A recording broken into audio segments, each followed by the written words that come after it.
Our today's topic is Salmonella, a bacterial pathogen from paper MB331, that is Medical Microbiology for TYBSc students.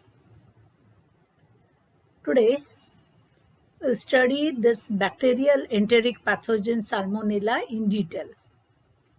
First, we'll see classification and biochemical characteristics of Salmonella, its antigenic structure, number of viability characteristics, pathogenicity, pathogenesis, as well as symptoms.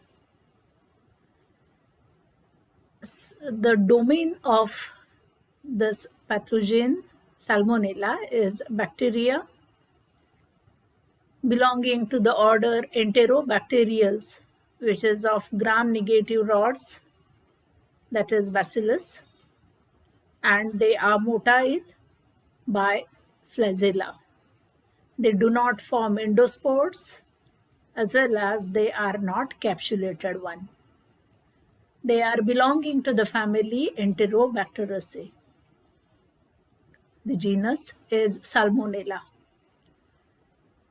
Two main species included in this: Salmonella bongori and Salmonella enterica. Salmonella enterica is divided into 6 subspecies.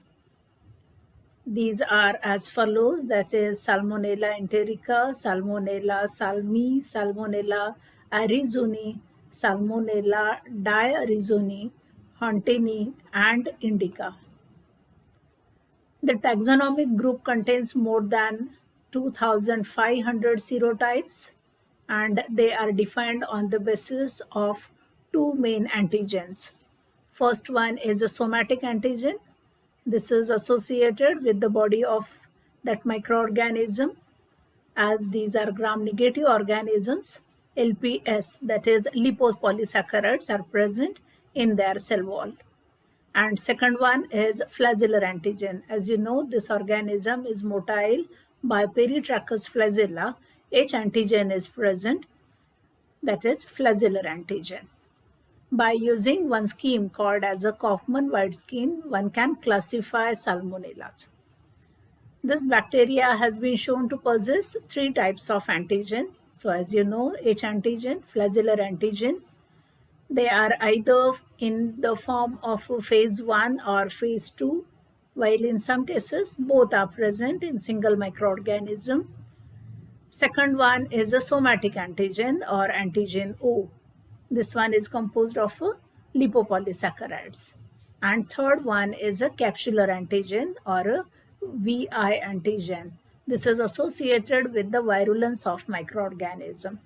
With this, as fimbriae are present, they are also antigenic in nature.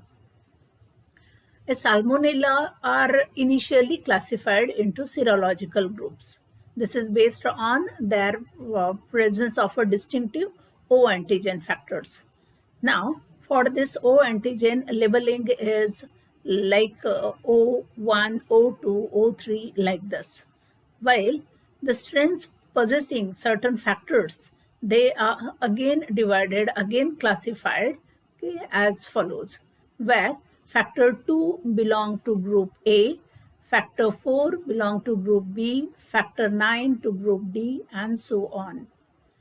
These serogroups were originally designated by capital letters, that is A to Z, and afterwards by numbers. Currently, they are from 1 to 67. The Kaufman-White scheme gave species status to each serotypes. So according to disease cause, it is called, they are named, that is Salmonella typhi. The animal source example is of Salmonella gallinarum. Based on the name of a discoverer, Salmonella again classified, and here example is Salmonella scott-mulleri.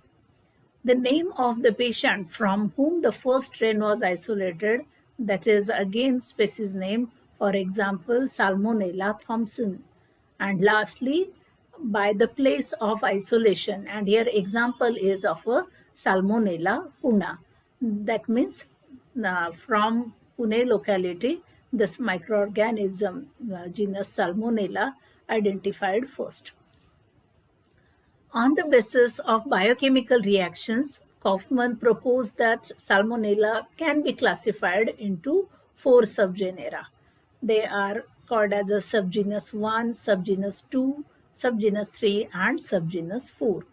In subgenus 1, which is the largest and medically most important group, contain all the species which cause human and animal infections. Subgenus 2 contains most species isolated from reptiles. Subgenus 3 contains bacilli.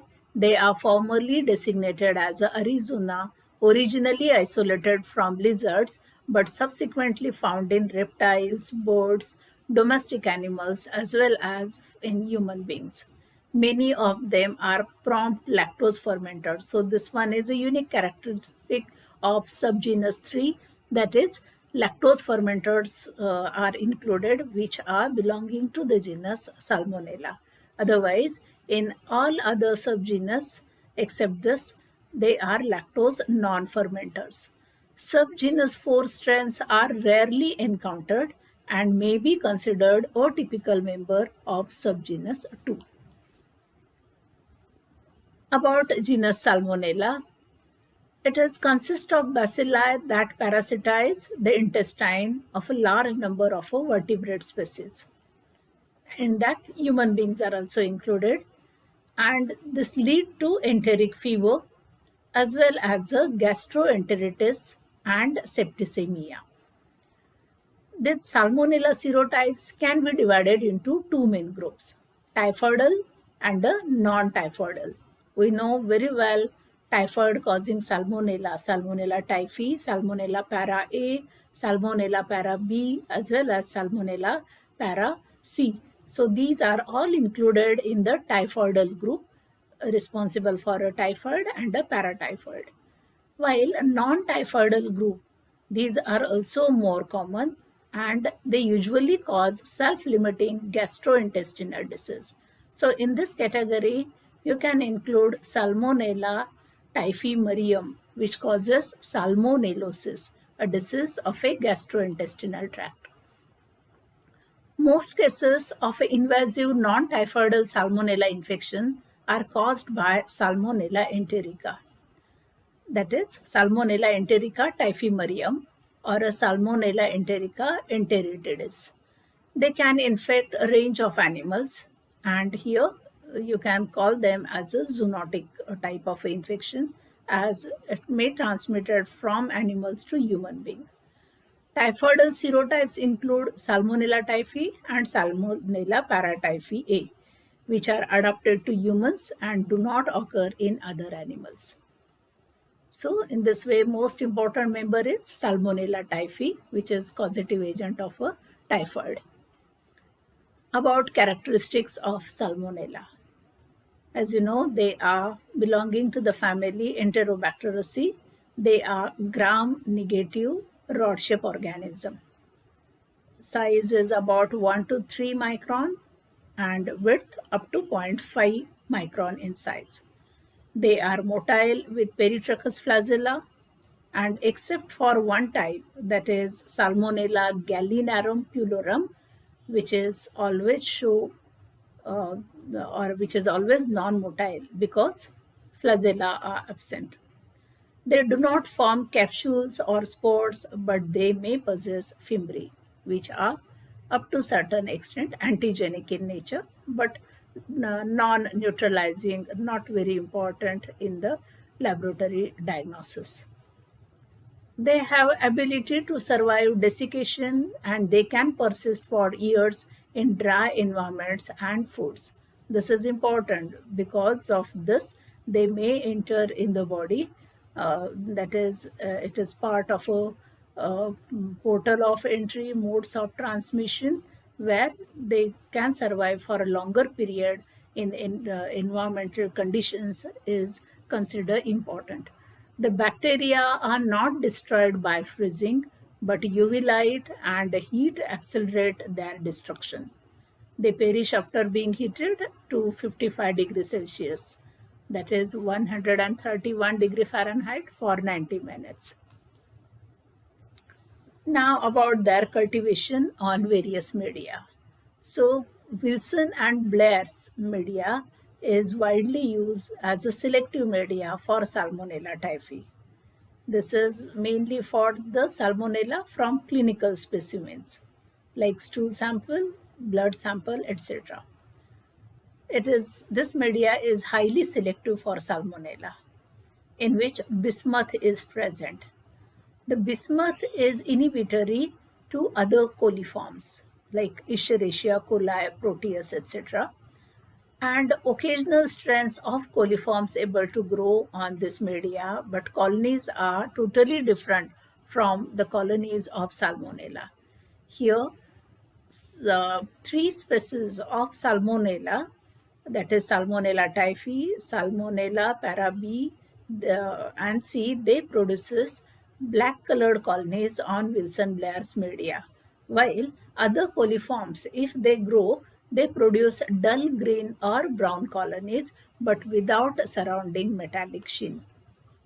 In this media, brilliant green is also present, which inhibits all other gram-positive bacteria.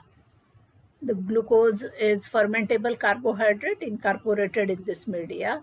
With that, ferric citrate is present, which is reduced by Salmonella species in presence of bismuth ammonium citrate as well as glucose to form iron sulfide, and because of which there is a black colored colony on this Wilson-Blair's media. Second media which can be used for cultivation of Salmonella is Salmonella shigella agar. Like Shigella, unlike Shigella, they produces black colored colonies, while Shigella produces colorless colonies.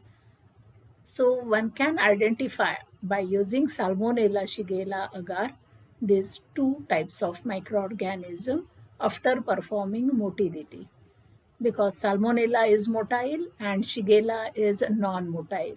Colorless colonies appear on this media are of Shigella and of a Salmonella para A. Other media which can be used for observation of colony characteristics of these organisms are McConkey's media. This organism is lactose non-fermenter.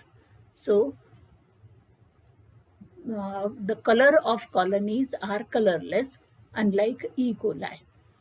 Then next media is Hectone enteric HE media, brilliant green agar, xylose lysine deoxycholate, that is XLD agar, etc. All these media contain both selective and differential ingredient, but normally use of a McConkey's media and Wilson-Blair media is preferred in the laboratory diagnosis of infections caused by this organism. One enrichment media called as a Rappaport Vassiliadis is good enrichment media for Salmonella species. Number of biochemical tests are used for identification of this organism. Salmonella are facultatively anaerobic and are capable of fermenting glucose, mannitol, as well as a sorbitol-like carbohydrates. There is acid as well as a gas production. This organism is catalase positive. At the same time, except Salmonella paratyphi A, they are able to produce hydrogen sulfide.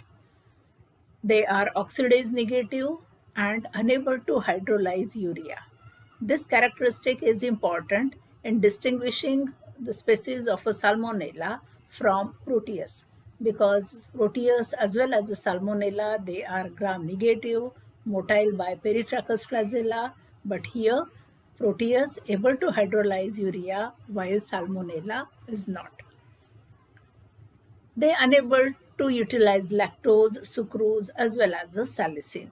That is, they are lactose, sucrose non-fermenter. they unable to produce indole. But at the same time, as they produces acid, methyl red test from IMVIC is positive. They are VP negative, Vogus Proskus negative, while they can utilize citrate. So, in Cosus citrate media, turbidity is observed, that is citrate positive. They can produce one enzyme called as a lysine decarboxylase enzyme. That's why that test is positive. They can reduce nitrate to nitrite. So this one is also used as an important biochemical test. About antigenic structure of Salmonella. As you know, three antigens are present: H antigen, O antigen, and VI antigen. We'll see in detail about H antigen, that is flagellar antigen. It is heat labile type of a proteinic antigen, and it is destroyed by boiling, by alcohol, but not by formaldehyde. When it is mixed with antisera, that is against this antigen, whatever the antibodies produced in the blood, when you mix it with that antisera, H suspensions agglutinate, rapidly producing large, loose, fluffy clumps. Now, importance of this agglutination is in one test called as a Vidal test, which is used in the laboratory diagnosis of typhoid. This characteristic of H antigen is considered important. In that case, based on this, one can check presence of a large, loose, fluffy clumps in the media. The H antigen is strongly immunogenic and induces antibody formation. This is very rapidly occurring antibodies in high titers following infection or immunization. That is, during disease condition, one can see increased level of antibodies against this H antigen. At the same time, after immunization, that is, as you know, for prevention purpose, for prophylactic purpose, one vaccine called as a TAB vaccine is introduced in the body. At that time also, against H antigen, immediate or a rapid increase in the titer of antibodies. The flagellar antigen is of a dual nature and it occurs in two phases in majority of organisms. Second one is a O antigen. As you know, O antigen is a somatic antigen associated with the body of organism. It is phospholipid, protein, polysaccharide complex. This form integral part of the cell wall of microorganism, basically of a gram-negative microorganisms. It is identical to the endotoxin. It can be extracted from the bacterial cell by using trichloroacetic acid. The O antigen is unaffected by boiling, as well as with the help of alcohol or by weak acids. When mixed with antisera, O antigen suspensions form compact, chalky, granular clumps. So this one again useful in Vidal test. O agglutination takes place more slowly and at a higher temperature. Optimum is 50 to 55 degrees Celsius, while H agglutination occur at 37 degrees Celsius. The O antigen is less immunogenic than the H antigen. This Salmonella are classified into number of groups based on this O antigen, as you know. Next category of antigen is a VI antigen. So many strains of Salmonella typhi fail to agglutinate with O antisera when freshly isolated. This is because of the surface polysaccharide antigen which coats, which form envelope around this O antigen. So as per Felix and Pitt, the scientist, it was related to the virulence of microorganism, and so they gave name to it as a VI antigen. It is like K antigen. It is analogous to the K antigen of coliforms. You know very well this K antigen. which is present in Escherichia coli. It is heat labile. Bacilli non-agglutinable with O antiserum become agglutinable after boiling or heating at 60 degrees Celsius for 1 hour. As you know, this antigen, VI antigen, form one coat which envelop this O antigen. This type of a reaction occur. It is also destroyed by hydrochloric acid as well as a NaOH. It is unaffected by alcohol as well as by the formol up to 0.2%. This VI antigen tend to be lost on serial subculturing. That is, if you inoculate Salmonella typhi as well as a paratyphi on one media, and when you subculture it, that particular growth on a second freshly prepared media, this VI antigen tend to be loose. The VI polysaccharide acts as a virulence factor by inhibiting phagocytosis. So their role is important in the pathogenesis. This also resisting complement activation as well as a bacterial lysis. The VI antigen is poorly immunogenic, so their role is not considered important in the preparation of vaccines. Very low titer of antibodies are developed after infection as well as after immunization. About viability characteristics, you know few of them, how they survive in environmental stress having condition.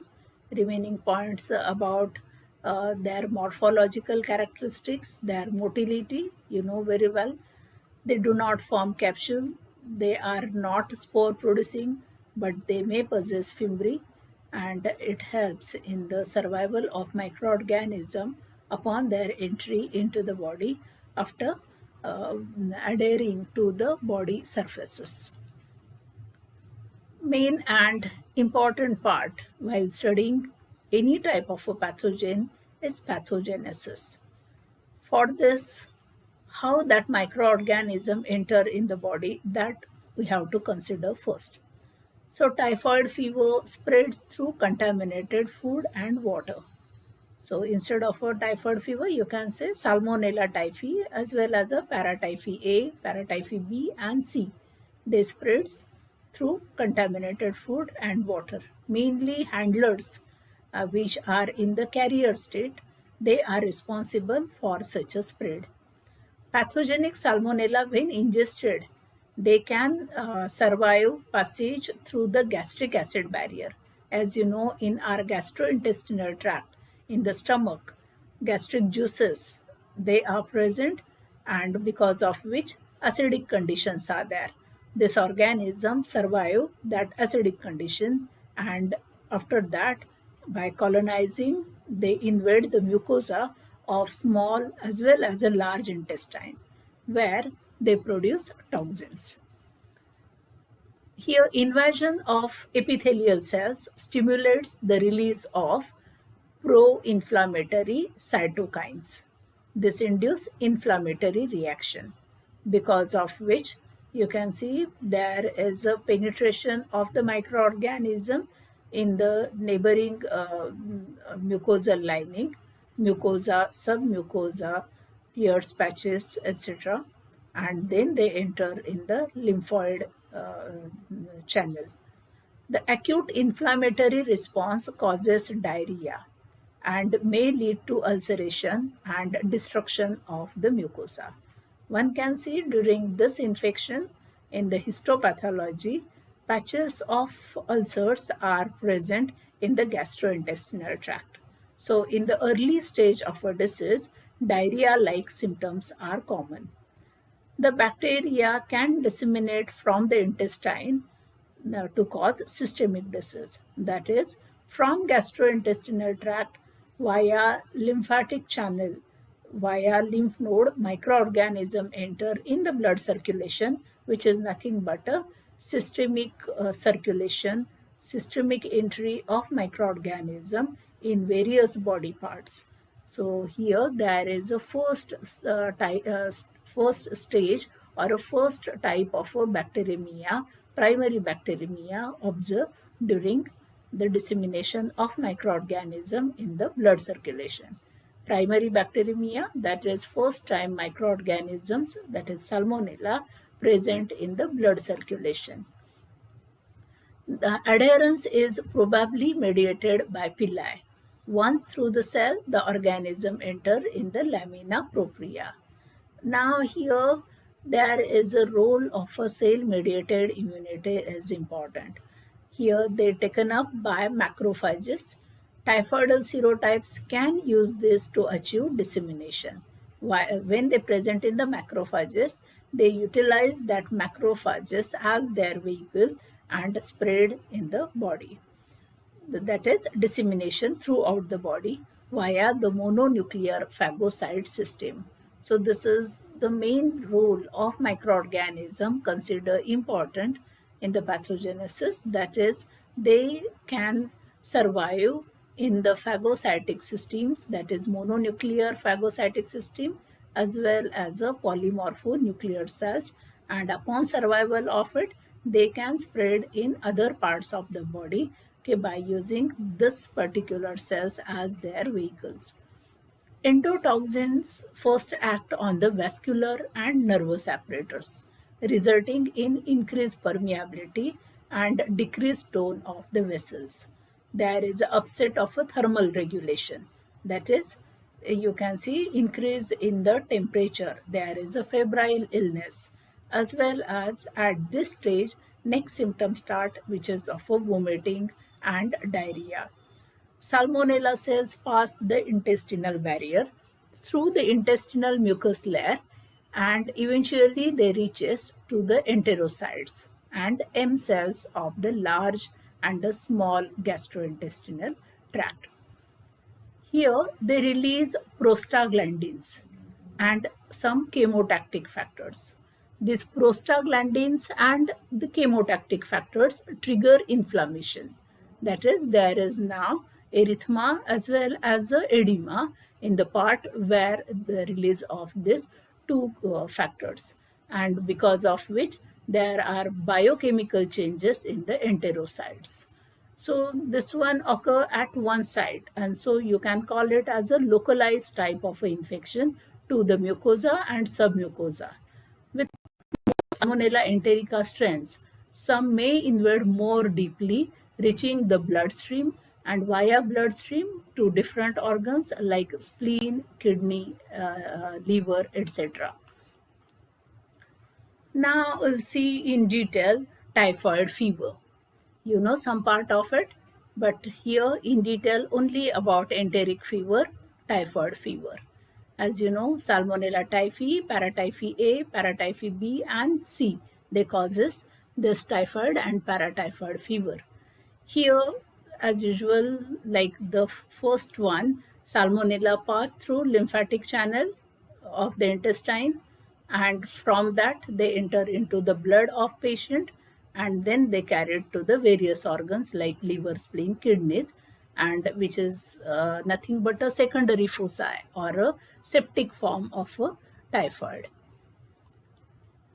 Where symptoms appear in early stages, there is a diarrhea, but when they enter in the bloodstream, there is a febrile illness, that is increase in the temperature. With that, there is a nausea, vomiting like symptoms. Based on the virulence of microorganism, based on the severity as well as a dose of microorganism which enter and the immune status of the person, you can see there is a severity in the symptoms.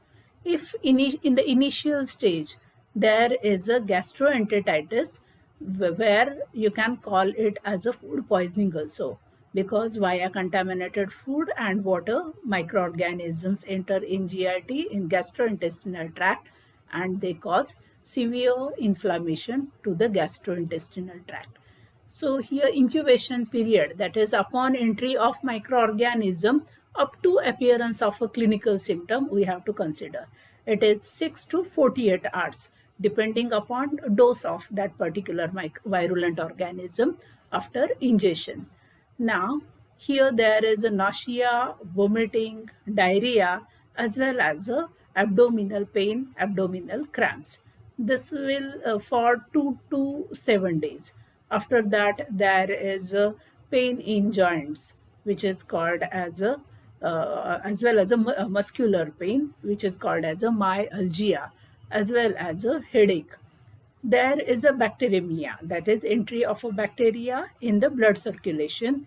This occurs in 70% of the patients, and this causes septic shock, and which may leads to death. In the typhoid fever, enteric fever, this phase is characterized by a prolonged fever stage, sustained bacteremia, and profound involvement of the reticuloendothelial system. In this, mesenteric lymph nodes, liver, and spleen is included. Upon their multiplication in all this system, again bacteria enter into the blood circulation, which is nothing but a secondary bacteremia. So you can see there is a recurrent type of a fever in case of a typhoid. That is, temperature increases, then certain period is of a relapse, and again sudden increase in the temperature. This is because of batches of microorganisms which grow in various organs and again released into the blood circulation. The mean incubation period is 13 days, and the first sign of disease is fever, which is 38 degrees Celsius to 39 degrees Celsius, and it is associated with the chills as well as a shivering. In untreated patients, the elevated temperature persists for weeks as batches of these organisms continuously enter into the bloodstream. During this period, one can see roseolar rash or a red colored rash during the first few days on the abdomen as well as the chest. So this is also one symptom which is used in the laboratory diagnosis of the patient suffering from enteric fever. Again, roseolar or a pink red colored rash on the abdominal region is characteristic symptom of the typhoid. So here at end we can summarize this disease, that is caused by salmonella, which is a parasite of gastrointestinal tract of vertebrate species. They infect human beings as well as animals. They can lead to high fever, diarrhea, as well as vomiting. It can be fatal. Mortality rate is quite high. The infection is often passed on through contaminated food and drinking water, and it is more prevalent in places where hand washing practice is less frequent. So this is all about Salmonella part 1. In the next lecture, we'll see laboratory diagnosis, epidemiology, prophylaxis, as well as treatment, that is chemotherapy part of the Salmonella. Thank you. Thank you very much.